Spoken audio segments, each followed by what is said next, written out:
2014, during the EVD outbreak, we were completely taken unawares.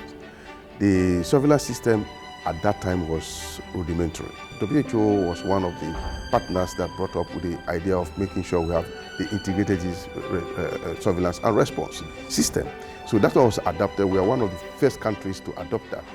Our reporting rate has dramatically improved up to 98% on average for completeness and timeliness. Through the support we had from WHO and other partners, we were able to actually put a functional surveillance system. WHO leading that.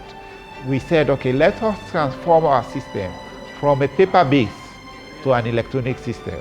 Now, from the health facilities to the district, are now able to send information to us using electronic system. You cannot just implement this system without training. So the WHO ensure all surveillance officers in country we are trained. With the IDSR can, it move the system. It make we see say with the reports on time, like the tablets when they come with her, you just left safe in the facility. You send the information, then they get and write now from the HMTC.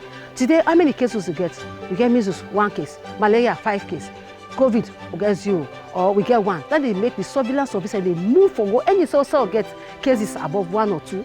It don't show for say maybe there must be alerts when they want for what's happen.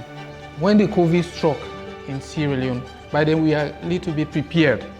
So WHO has provided us with the capacity, that is the knowledge, has provided the tools, the kind of support they put in after the Ebola. It's more than before. Then we on 10 priority disease now.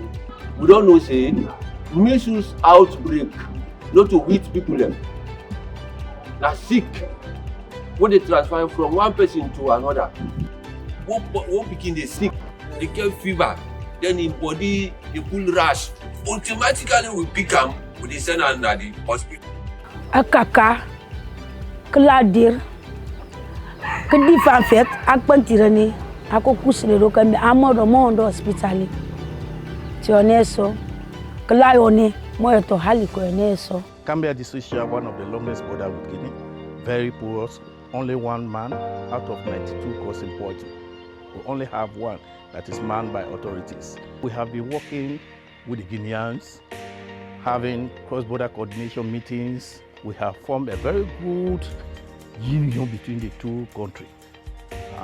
We do meet on quarterly basis. We identify all the problems affecting the two countries. You cannot differentiate between who is a Guinean and who is a Sierra when you are at the point of entry. Every 2 weeks, the entire UN country team is updated on the state of significant public health issues in Sierra Leone. So we are all on the same page. When it comes to health issues, science must lead. And WHO provides us with that science. Integrated disease surveillance is just so important. Before Ebola, a lot of times the government would get alerted to outbreaks or different disease clusters just via text message. Spreadsheets were sent to the government, very rudimentary. A lot of things were kept on paper, and the reporting was very low, so less than 40%. CDC has supported WHO to strengthen the integrated surveillance system. We really value our WHO colleagues. They sit in the meetings with the ministry with us, technical meetings. They sit with us to discuss how we can improve surveillance or emergency management, IPC, all of those areas that I talked about before. And their technical expertise is really valued and the collaboration is valued. Sierra Leone has been the leader in the digital transformation around IDSR, and we're very proud of that. We want to maintain that. We also want to use this as a platform for expanding our services around surveillance, around understanding the burden of disease and disease trends.